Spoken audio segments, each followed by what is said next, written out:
The War. A large red sun rises over a farmhouse on an unknown planet. A young girl sits on a tree, legs dangling. She carves 3 toys out of potato-like vegetables. She places the toys on the tree limb. She then places a few stones on the tree limb right in front of her newly created toys, like a defense wall. She slides down the limb a bit and places a stick on the stones, aiming at the vegetable toys, and says, "Pow!" She knocks the enemy down.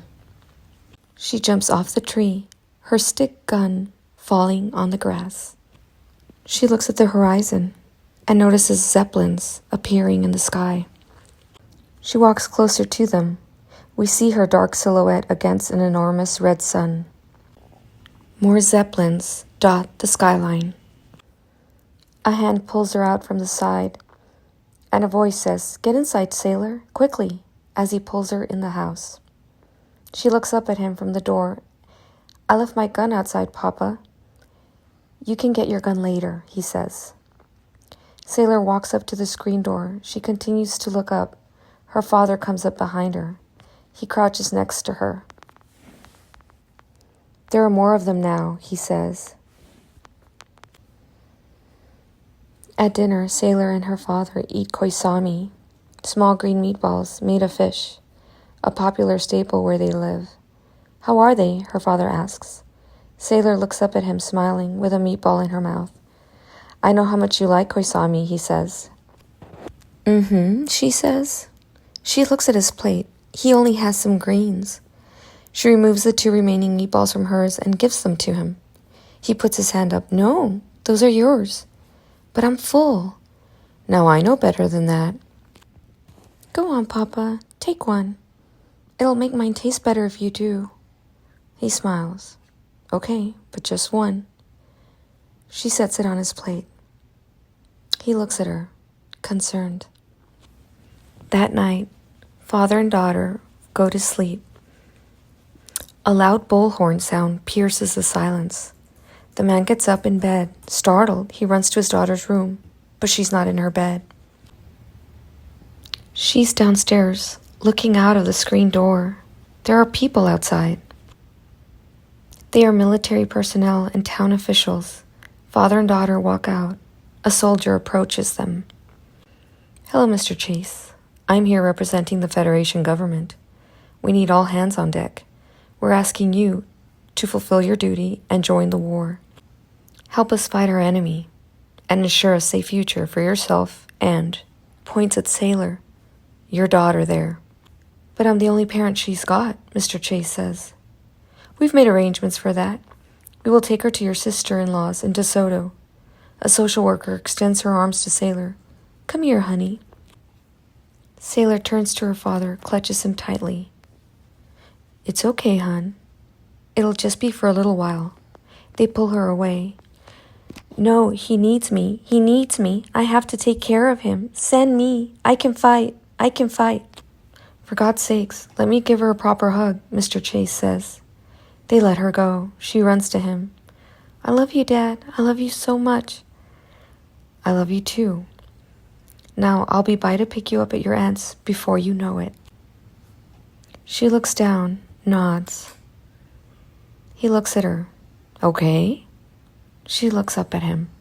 "Okay." "Okay then." She takes a deep breath. "I trust you, Dad." They take her away into one of the vehicles and lead him away into another. Both cars drive off. We only see the image of the stick gun in the grass. 10 years later, we see a shot of another house, the aunt's farmhouse. We see a government car drive toward the home, picking up dust along the way. A soldier gets off and walks towards the door. He knocks. He carries a letter in hand.